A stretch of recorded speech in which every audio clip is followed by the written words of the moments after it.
be in the ACC officially for football? I'd like to see Big Ten. I mean, ACC would be cool, but I'd like to see Big Ten. Cole, the shorter your 2 touchdowns, what's the key to you on kind of selling that route when you go into block mode and then releasing?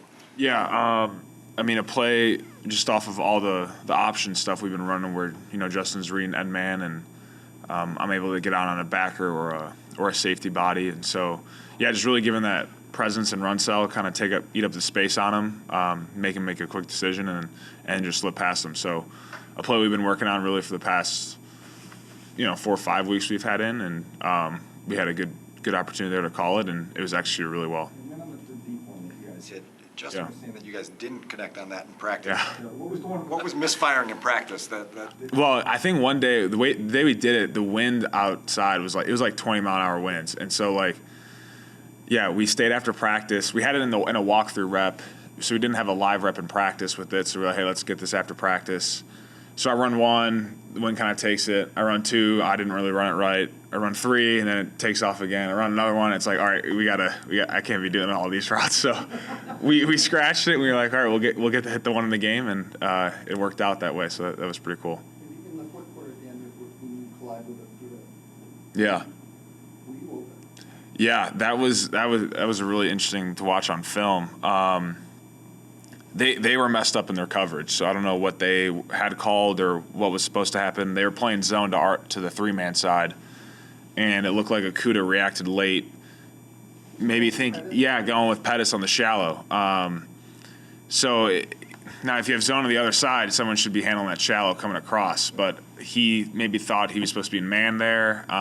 Maybe somebody dropped me off, and I don't know what they had, but it worked out for them where they put basically a pick on me, and that would have been a big play if there was no collision there. And he got you what?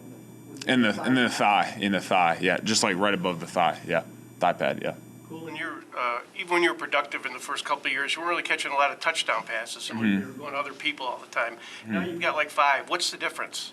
Opportunity, execution. I mean, it's I'm the one on the receiving end, and it's happened so in the past 3 weeks. But being able to, I think, have a guy first like Justin, where you don't know run or pass. That's a big deal for me, and all the blocking I do in line and being able to release off of that and do some things, kind of off of the runs that we have. Have really helped me out a lot too. So, and then you just get good matchups against guys. I'm 6'6", going against a DB body. That's usually going to turn out pretty well, I think. So, the 50-yarder.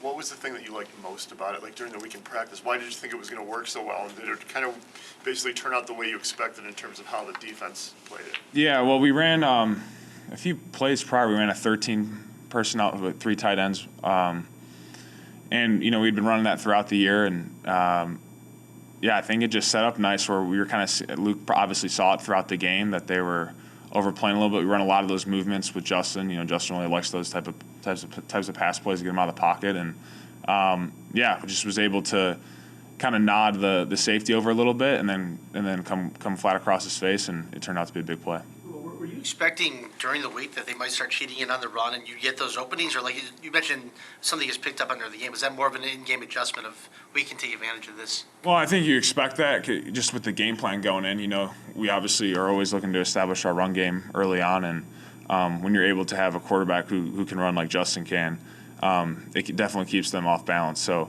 just with all the runs that we had and how we were running the ball throughout the game and the looks we were getting on those movement passes, I think Luke saw it and knew to dial it up in that moment. When you watch your guys' 2-minute offenses on film over the past couple of weeks, what issues do you see that you guys are consistently running? Just execution. I think from receiver standpoint, tight end standpoint, O-line, backs, everybody, we just got to execute better. So I think, it sounds pretty simple, but it's a hard thing to do, especially in those moments. But we just got to keep working that. And, I think we've progressed as an offense, from the start of the year till now. But that's really the next step for us to take is to be executing there in those defining moments of the game. Why is the execution there more difficult than the first 3 quarters when you guys are kind of dialing it up? Yeah, I think, obviously, I think the playbook's a little more open when it's second, third quarter. You kind of have a lot of things at your disposal. So I think in that sense, they're kind of understanding, hey, it's full-on pass situations, and so we just got to be able to we got to do a better job in our protections and, getting open on routes and things like that. On the 67-yard run, were you surprised that Hughes kind of went with you around the end there? Well, yeah. Really have to block. You didn't Yeah, have to so block. usually on that, we've run that play a ton of times. We ran in New England a lot. I mean, that play's supposed to sit on the outside. Justin's supposed to follow me, and I'm always aiming for the outside shoulder of the widest man. So I don't know how he saw that cut back, but that is special. That was pretty cool to watch.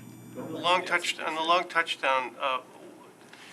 when the ball's, what's literally going through your mind when the ball's in the air, you know you're that wide open, and you probably know what everybody in that stadium is thinking. Yeah.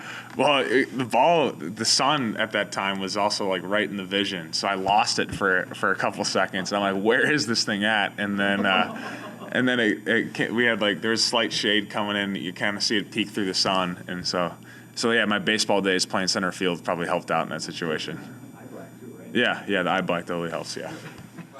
Going back to the execution in the last few minutes, you guys practice this a lot. Yeah. There's this emphasis on smart situational football. Mm-hmm. But when you're on the field, is there any substitute for really just playing and getting the reps in the game? Yeah, no, there is no substitute for that. I think at the end of the day, you just got to be in those moments. At the end of the day, when we're doing those practice situations, no one's getting tackled. There's still a practice element sense to it. So I think we're going to get better with that as we gain more experience. And, like I've said these past few weeks, I hope we get that opportunity again this upcoming week, because that'd be just a great step for us in the offense.